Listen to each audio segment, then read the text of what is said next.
Well, guys, we have more reaction from Kamala Harris's blowout defeat to President Trump. The Democrats, man, where do they actually go from here? Where do they go? Because in this election, guys, the Democratic Party now is a regional party, at least for the next 2 years. And hopefully they stay a regional party. Yeah, you're going to have your Democrats in the House, but it doesn't look like the Democrats are going to be in control of the House. They've already lost the presidency. They have already lost the Senate. So, folks, where do they go? Now, I've said this, guys, that this version of the Democratic Party is the most far left party we've ever seen.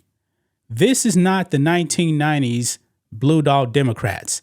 This is not a Bill Clinton type of Democrat. This party, folks, is the party of socialism, Marxism.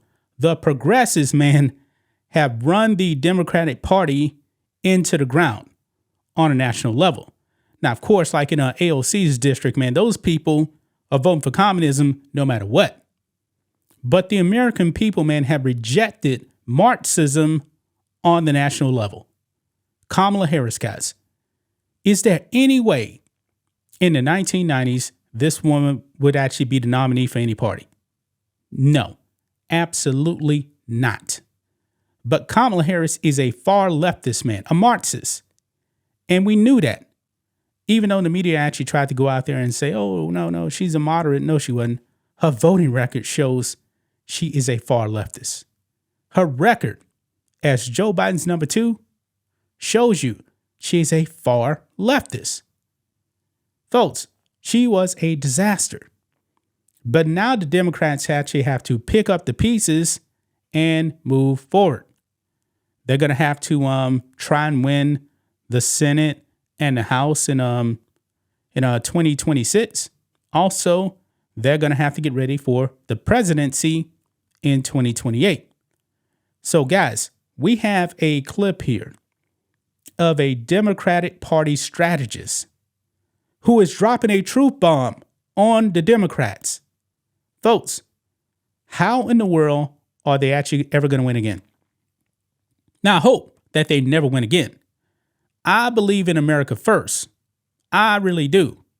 I want a Trump presidency, and then I want an America first presidency 8 years after that. Folks, we can actually have 12 years of America first dominance. And I believe after Trump, America first is not leaving the Republican Party. The establishment days are over with. The Mitt Romneys and those type of guys, it's over with, guys. It is over with. America has approved of them in this election.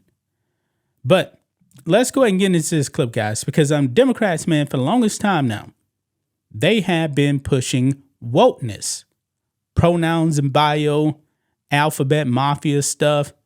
I mean, you got people in the Biden administration like the Health and Human Services assistant or whatever, Dr.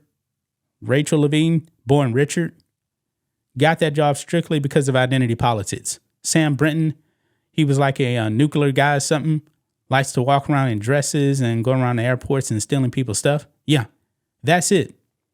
And the wokeness, man, actually pandering to the far left, that has now put a death knell in this version of the Democratic Party.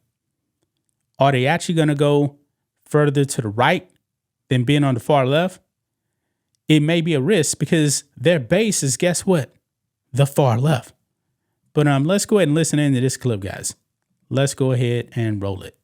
The Democratic Party, some who are saying, look, had President Biden not announced, to try to get reelected, and we all know how that transpired later on, perhaps this wouldn't be the situation. And we'll never be able to know, right? What do you say to that? I'm going to speak some hard truths to my friends in the Democratic Party. This is not Joe Biden's fault. It's not Kamala Harris's fault. It's not Barack Obama's fault. It is the fault of the Democratic Party in not knowing how to communicate effectively to voters. We are not the party of common sense, which is what the message that voters sent to us. For a number of reasons. We don't know how to speak to voters. When we address Latino, and language has meaning. When we address Latino voters as Latinx, for instance, because that's the politically correct thing to do, it makes them think that we don't even live on the same planet as they do. Yeah. When we are too afraid to... She's right about that.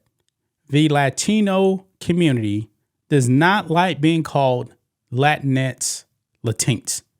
They don't use that language. And I believe there's actually a poll, and only like 2% of Latinos use that language. Now, I'm out here in Texas, guys. There's a ton of Latinos. You want to know how many people I actually know use Latinx or Latinx? Zero. Zilch. You know, they came up with this weird language too called like birthing people and stuff like that. That's why the left actually lost Anna Kasparian. Wokeness is the reason why I believe like a Tulsi Gabbard left the Democratic Party. Joe Manchin, not a Democrat anymore. They don't even have RFK Jr., who is a Kennedy, left the Democratic Party, and he's actually going to be in the Trump administration.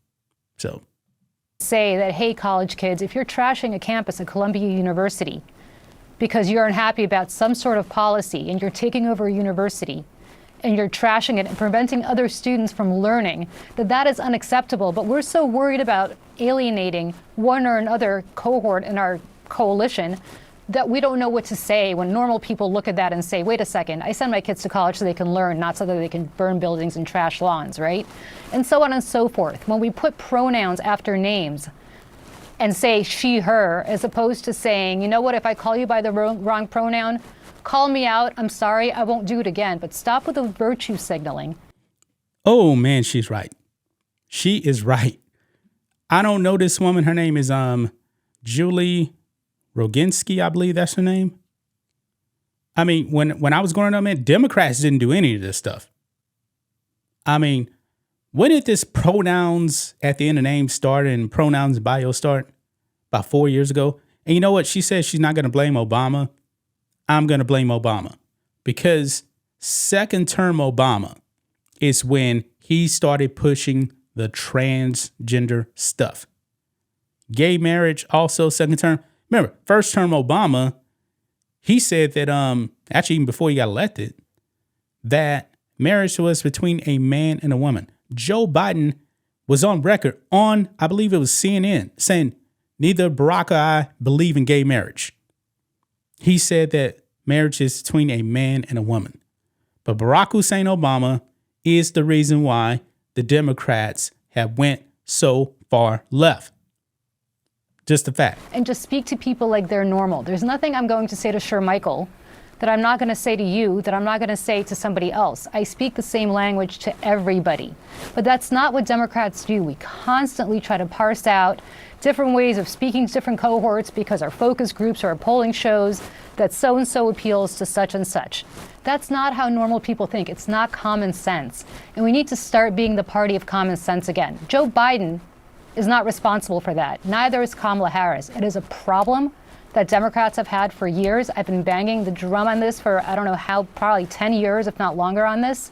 We need to get back to being the party of common sense, that people look at us and say, we understand you. We appreciate what you say because you speak our language. And until we do that, we should stop blaming other people for our own mistakes. Wow. That is something right there, guys. You guys heard that, man. The Democratic Party, in other words, she's saying they need to reject cultural Marxism. They need to reject the far left. But will they actually do that? It's going to be a real problem for them, man, because the core voting base of this version of Democrats is the progressives and the far left. That Biden administration, man, is filled with progressives. Joe Biden probably had little say in who actually was going to be in his cabinet. Very, very little say. And I don't know, guys, if the Blue Dog days actually going to be able to come back. Because how many Democrat politicians out there are actually more blue dogs? Joe Manchin, but he's old and he's already leaving the Senate. He's leaving the Democrats. He refused to endorse Kamala Harris. Why? Well, she wanted to abolish the filibuster. Folks, she didn't believe in democracy. And this version of the Democrats, man, do not believe in democracy. Look what they did to their own party, man. And the Democrats have been doing that a while. They don't believe in democracy in their own party. I mean, they hoodwink Bernie Sanders twice. And he's a socialist. He's a socialist, but he was actually a populist socialist on the left. And Democrats told him, nah, we don't want you. Get out of here. And he fell on the sword. Gonna leave right there, guys. This boy, it's gonna be a long, long road for the Democrats, man. They're gonna have to take a long look in the mirror, man. They can't be out there listening to people like AOC, Rashida Tlaib. I mean, they did get rid of some of the crazies, like what was the House rep that was definitely a far leftist? Wasn't it? Oh, they got rid of Jamal Bowman. We have to see how his replacement does. I don't really know, but I'm pretty sure probably a far leftist too. But he supports Israel, so a lot of anti-Semites in that Democratic Party. Cori Bush, that's who I was actually thinking of. She got ousted too. But that's just my thoughts on this. What do you guys think of this? Black and White Network fans, let us know what you think about all this in the comments. Make sure to subscribe to the channel, and we will catch you next time.